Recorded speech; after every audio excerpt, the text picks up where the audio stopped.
This is KM Weiland, and you're listening to the 435th episode of the Helping Writers Become Authors podcast.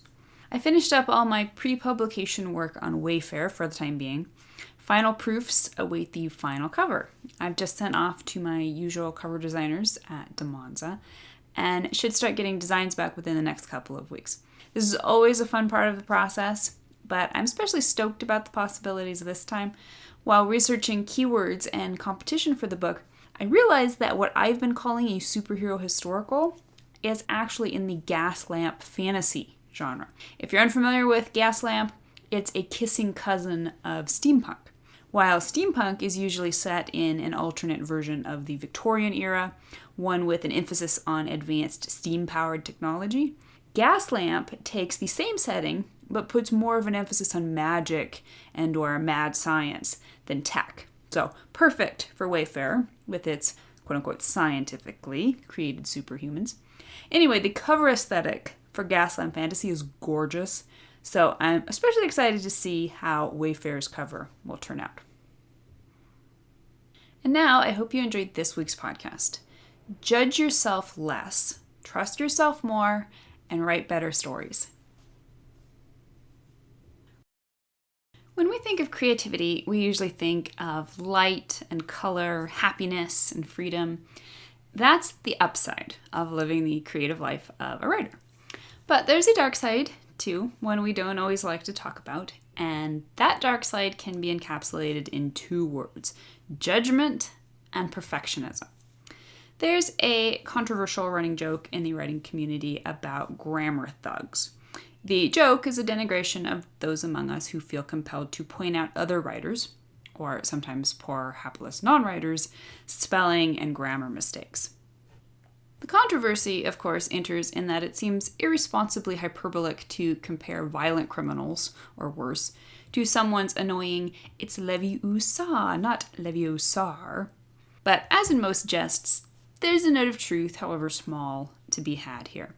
This notable tendency among writers to inflict public smackdowns upon each other over nothing more than a few misplaced letters is not indicative of the higher emotions that sometimes flutter in the human breast. Indeed, our willingness and even need to judge others and demand perfection from them is in fact an indication of even more substantial roadblocks to our own creative and personal journeys. The upshot is this: writers are a judgy lot. But in truth, we judge no one more harshly than we judge ourselves. Now, before moving on, let me just throw out a quick clarification that there's a huge difference between grammar thugs who publicly humiliate others over mistakes it's too late to correct, versus writers who kindly watch out for each other by privately providing the heads up about a typo or mistake that can still be fixed. So to anyone who has ever emailed or messaged me about a typo in a post, thank you. While reading Sage Cohan's inspirational book Fierce on the Page the other day, I had to stop and muse over the painful familiarity of her anecdote. She wrote, "The reader had given me a 5-star review of my book. She spent a few paragraphs raving about all she had learned, and then she dedicated the entire second half of the review to venting about a typo that displeased her. Reading this review brought me back to my own long and circuitous journey, living aside the inevitability of mistakes." Now, certainly, I've been on the receiving end of such unbalanced criticisms, but I've also been on the giving end. When first starting out as a writer, and particularly before I was published, I felt a certain measure of credibility in being able to point out other people's mistakes. I remember with regret an early review I left for a self-published book in which I said something vague but cutting along the lines of "the editor should have been horsewhipped." 2, I've stamped my ticket and taken my seat in that crowded rowboat bobbing its way on an endless journey to the Isle of Indignant Typo Spotters. How dare Random House be so careless as to release a book with such a glaring atrocity as "she walked to the window"? And if the offender was a lowly self-publisher, well, then, of course, I must bear the responsibility of hammering them with my own wisdom in order to improve their faults.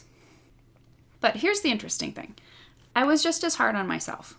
My own mistakes were devastating. I was humiliated when people pointed out typos. I was distraught when beta readers didn't think my characters were well developed. I measured my success or failure, not just as a writer, but as a person, on the success or failure of my book launches and reviews. But here's the other interesting thing.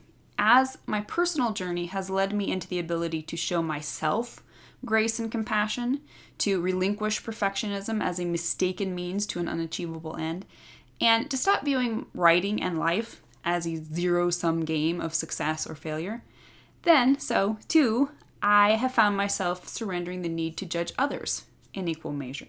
In short, our judgment of others is almost always a symptom of a deep-seated judgment of ourselves. Ironically, writers often see perfectionism as an antidote to the sting of self-judgment. We think it makes us perfect, or at the very least, it keeps us competitive with excellent writers. We think it is the only way to shut up the harpings of our always right internal editors. But really, perfectionism just makes us paranoid, gives us writer's block, and kills our creativity. Perfectionism is not the antidote to judgment. It is not a counterbalance designed to ensure there is nothing to judge. Rather, it is judgment at its most extreme. Perfectionism judges everything and finds everything wanting. We embrace this judgment in the belief it will enhance and refine our creativity, but the opposite is true. Perfectionism is poison. I recently listened to an interview with sociology professor Catherine J. Lively, who shared the deep insight that judgment and curiosity cannot live in the same place. Creativity is founded on curiosity. Creativity is much more the ability to ask questions rather than the need to provide answers. This is true at every level of the writing process, all the way from what makes a successful story, to what if my character did this, to what if this unexpected thematic premise were true, to what if releasing a book with a glaring mistake really didn't matter? And yeah, I know that sounds radical, but seriously, ask yourself, what if it didn't matter? What if it didn't matter if people liked your book? What if it didn't matter if the book got trashed in reviews? I'm not saying it doesn't matter, but what if? Isn't there a sense of freedom just in the act of asking and exploring? Most of our perfectionism and self-judgment is fueled less by our own ideals and more by what other people seem to be telling us our ideals should be. You should be writing genres that sell. You should be writing literary fiction. You should be writing genre fiction. You should be writing at least one book a year. You should be writing socially and politically pertinent characters. You should be publishing traditionally. You should be turning out pitch perfect copy. You should be building a huge marketing platform. You should be selling enough books and earning enough money to write full time. We hear all these messages and more every single day, and we listen to all of them. We want to succeed. We want to write excellent and worthwhile stories. We want to make a difference in the world. We want the promises inherent in all these statements to be true. That first moment you set your foot in the writing world, you were undoubtedly bombarded, as I was, with these mission statements about what it means to be a true writer and what you had to do to become one. Mostly it all boiled down to following the club rules. You have to write this way, market this way, and want what everybody else in the group wants. Maybe you do want that, and maybe you don't. Something I've realized in the last few years is that many of the things I've done along the way are things I did with no real desire or enjoyment, but just because I was told I had to do them if I wanted to be the best writer ever. There is no endeavor in life so deeply and intimately personal as the act of creation. There is no one who can tell you why you're doing it and what you really want from it. Only you can know that. The problem is that we are often so used to listening to others tell us what we want that our own inner voices fade away. The irony is that much of our self-judgment is based on desires we don't even really want and ideas we don't even really believe in. Don't let anyone judge you for what you're wanting or doing until you really, really know what it is you actually want and how you want to do it. Paulo Coelho shared beautifully, "I write from my soul. This is the reason that critics don't hurt me. Because it's me. If it was not me, if I was pretending to be someone else, then this could unbalance my world. But I know who I am. One of the reasons perfectionism is so crippling is because it is so limiting. Perfectionism blocks out the exploratory curiosity that allows us to ask helpful questions about our work. Indeed, it limits us to one question and one question only. Is this any good? And we are often paralyzed by the starkness presented by the only two possible responses to this question. Someone recently emailed me asking, how do you stay focused on your calling to be a writer when it feels terrifying? There's a type of creating, the fun kind, where we work on a project through meals and just barely remember to get up and go to the bathroom. And then there's this other kind of creativity where we contemplate using ratchet straps to hold ourselves to our keyboard because we so desperately want to run away. After a lot of thought, I responded, this is a good question, and frankly one that's tricky to answer. I think this is because there isn't a black and white answer. In the past, I would have said something about willpower, old boy willpower, and how we just have to grit our teeth and power through the difficult times. I still believe this, but in the last few years, life has taught me a lot, not least of which is the importance of being kind to ourselves, of realizing that however important our writing may be to us, it is not the be-all, end-all. Taking care of ourselves, listening to our resistance, understanding why things are difficult without beating ourselves up for it, these are all important steps toward healthy balance.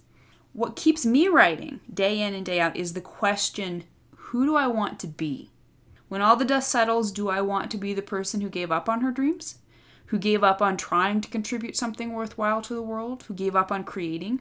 The answer, of course, is no. So while I also try to be more generous with myself in giving myself permission to take time off when I really need it, I'm also determined that what I'm doing is worth doing every single day, even when it's hard.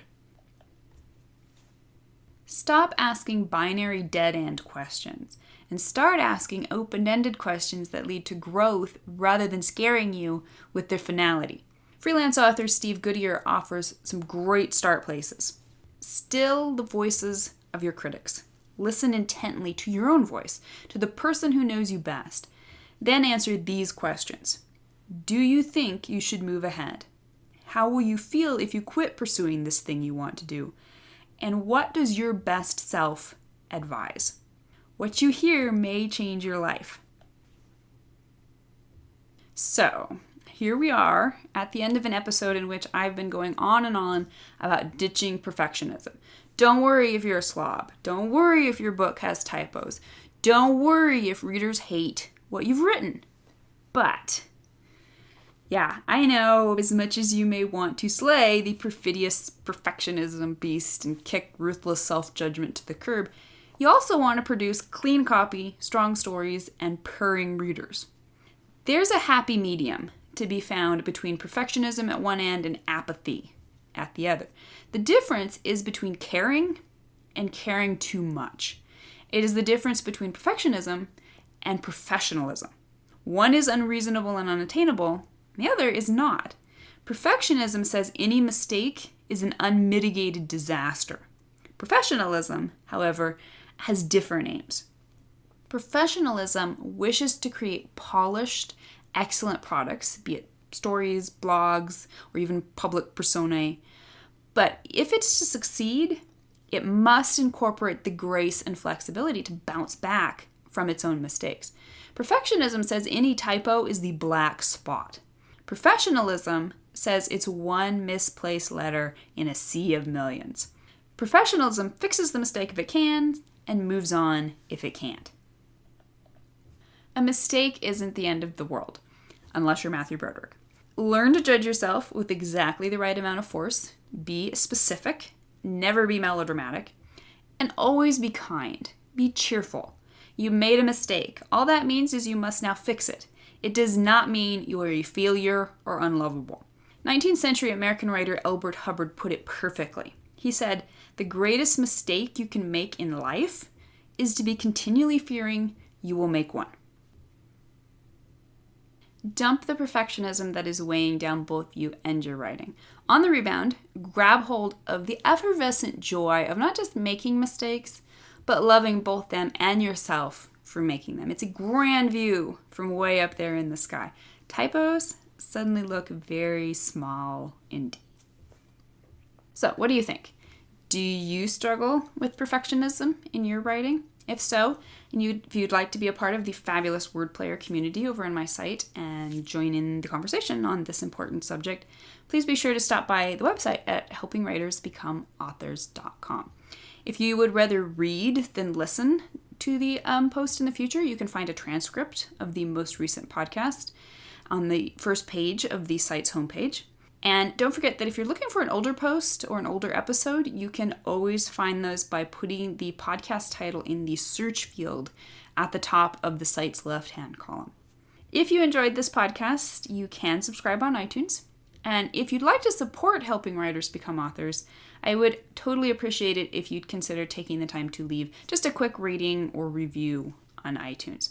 Thanks so much for listening to the Helping Writers Become Authors podcast, and be sure to check back again next week.